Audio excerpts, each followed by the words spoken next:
Terima kasih Anda masih bersama Lintas Banua. Pemirsa, orang tua mana yang tak sedih ketika tahu buah hatinya terlahir tidak sempurna?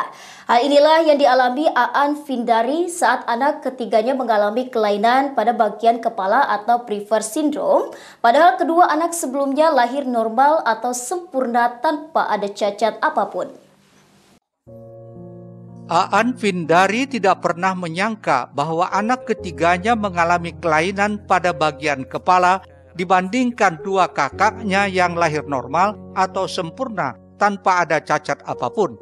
Saat wartawan kami melakukan peliputan di kediaman neneknya di kawasan Manarap Tengah, sang buah hati Aan sedang tertidur pulas. Penyakit ini bernama Prever syndrome atau kondisi cacat lahir yang menyebabkan bentuk kepala dan wajah bayi tampak tidak normal. Kondisi ini juga bisa memengaruhi bentuk jari tangan dan kaki bayi yang berbentuk pipih. Prever syndrome merupakan kondisi langka yang hanya terjadi pada 1 di antara 100.000 bayi. Sindrom Prever terjadi ketika tulang-tulang tengkorak menyatu sebelum waktunya, yakni sejak bayi masih berada di dalam kandungan. Akibatnya otak bayi tidak memiliki ruang yang cukup untuk tumbuh dan berkembang.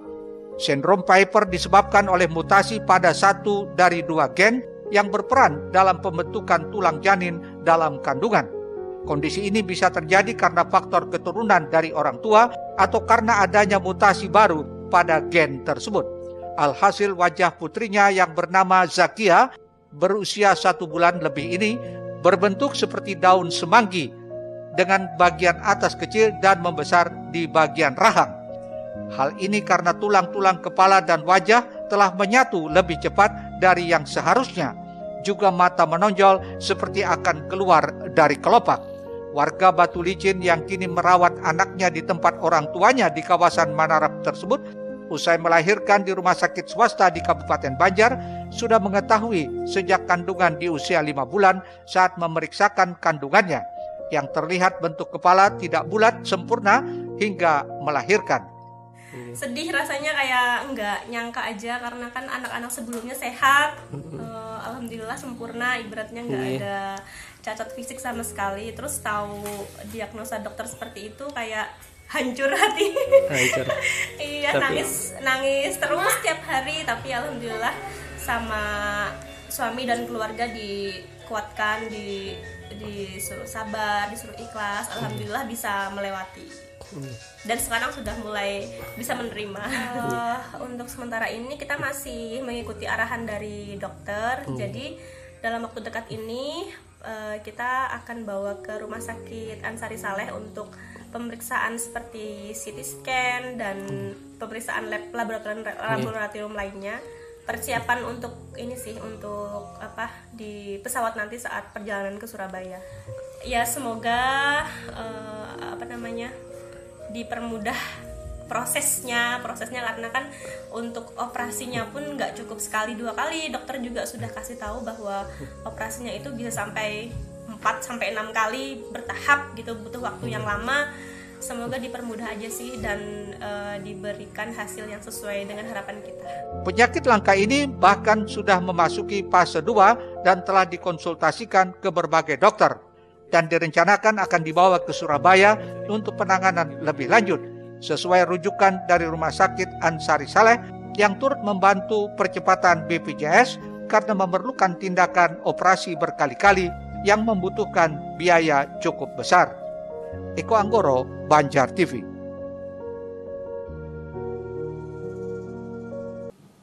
Pemirsa, sekarang kami terhubung dengan Dr. Dharma melalui video call yang turut menangani Zakia, bayi yang mengalami Prever syndrome, untuk mengkonsultasikan penyakit kepada tim dokter yang akan menanganinya.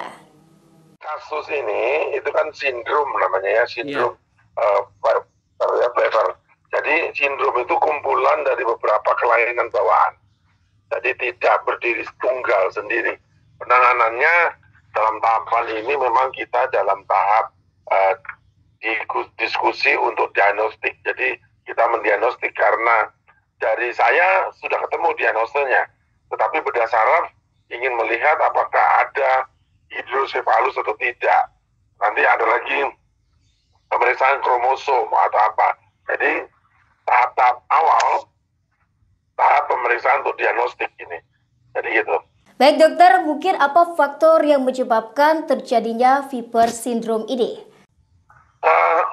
Faktor ini kan terjadi pada intraurin itu dalam kandungan ya.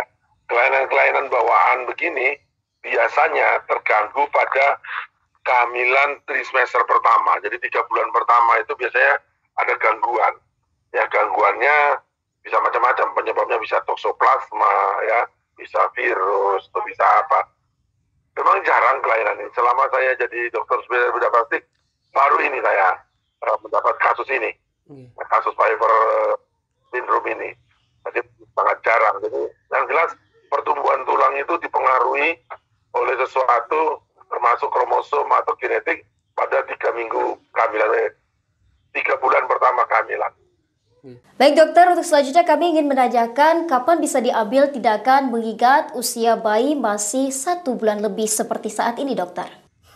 Ya, emergensinya ada beberapa kemarin ya, dari dokter mata melakukan pemeriksaan emergensi terutama pada ekspos mata yang tidak bisa tertutup oleh kelopak mata, sehingga perlu tindakan untuk bisa ditutup kelopak matanya dengan melakukan penjahitan namanya tarsurapi.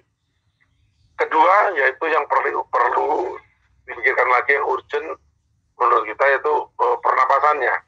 Pernapasannya terganggu pada posisi-posisi tertentu dan itu sangat berbahaya.